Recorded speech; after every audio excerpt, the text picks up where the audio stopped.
Okay, let's dive right into this explainer. Today, we're looking at an absolutely massive leap in aerospace engineering.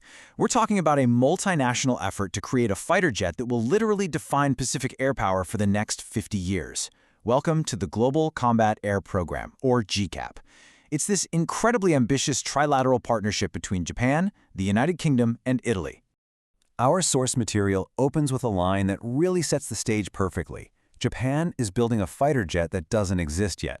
I mean, that captures the stakes here so well.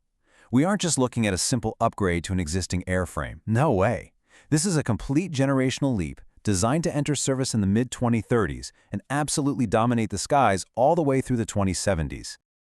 To really get a grip on how they plan to pull this off, we're going to cover the sixth-generation leap, peek inside the actual tech mechanics, look at Japan's broader strategic dimension, and then break down the $40 billion gamble this all represents. Let's get right to it.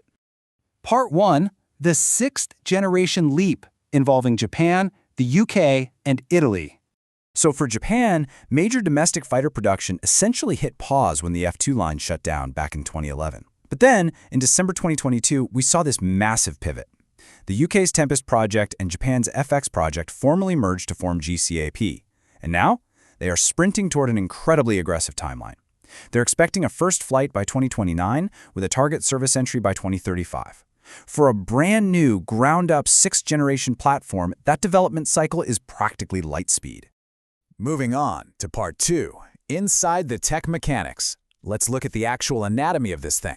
The label sixth generation gets thrown around a lot, so what does that actually mean mechanically? Well, think of the GCAP fighter less like a traditional lone wolf jet and more like a flying quarterback. This is the AI-enabled autonomous wingman concept, and it is absolutely crucial.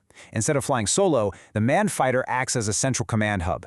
Thanks to advanced AI and sensor fusion, a single pilot can coordinate 4 or 5 unmanned combat drones simultaneously.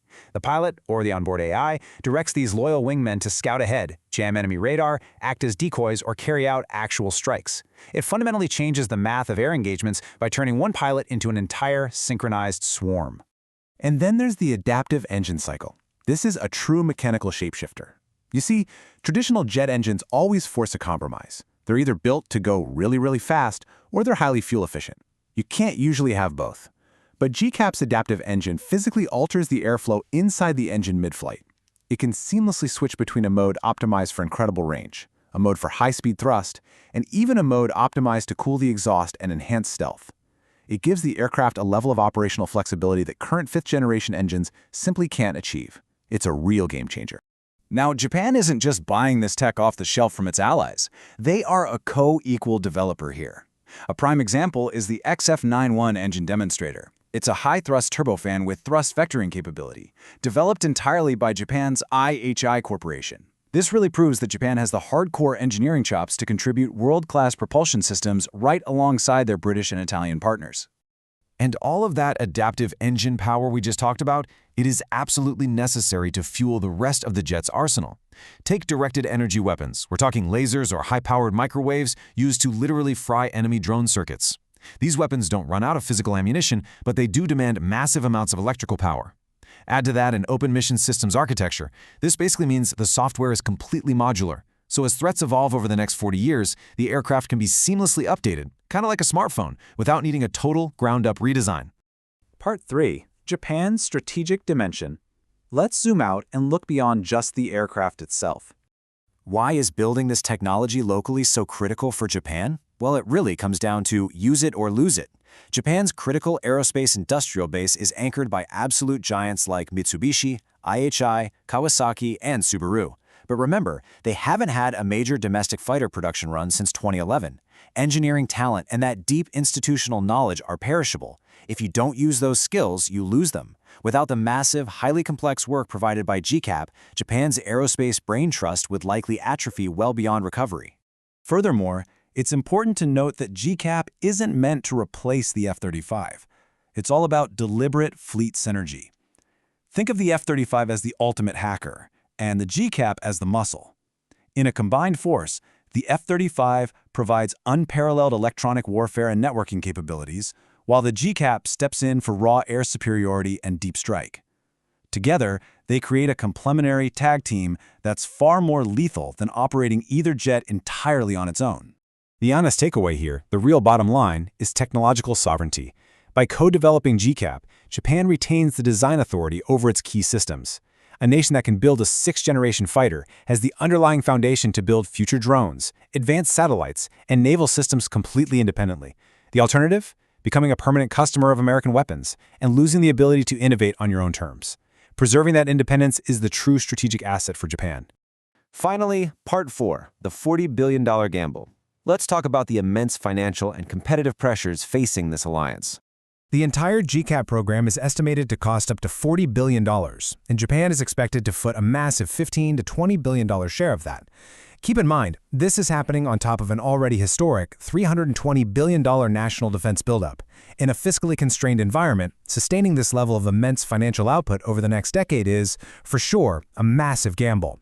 But money isn't the only hurdle here. The trilateral coordination risk is honestly staggering.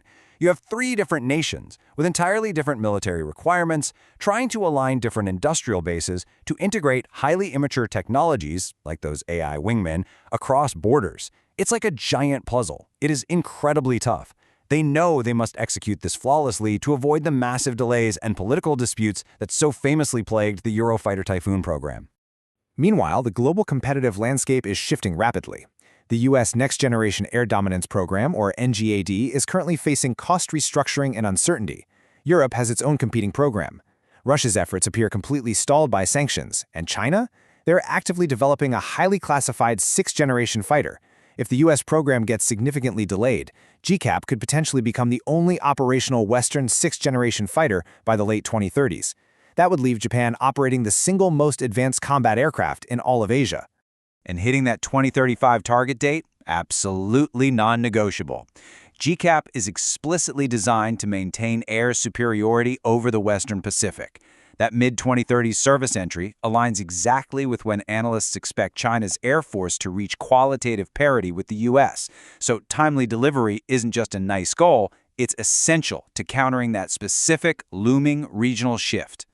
So as we wrap up this explainer, I'm going to leave you with some massive strategic variables to chew on.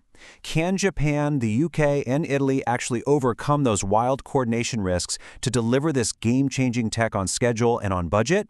And given the long history of US-Japan defense ties, did Japan make the right call forging this new European alliance instead of sticking with America? I'll leave you to ponder those questions because how they are answered will quite literally reshape the Indo-Pacific for the next half-century. Thanks for joining me, and keep learning.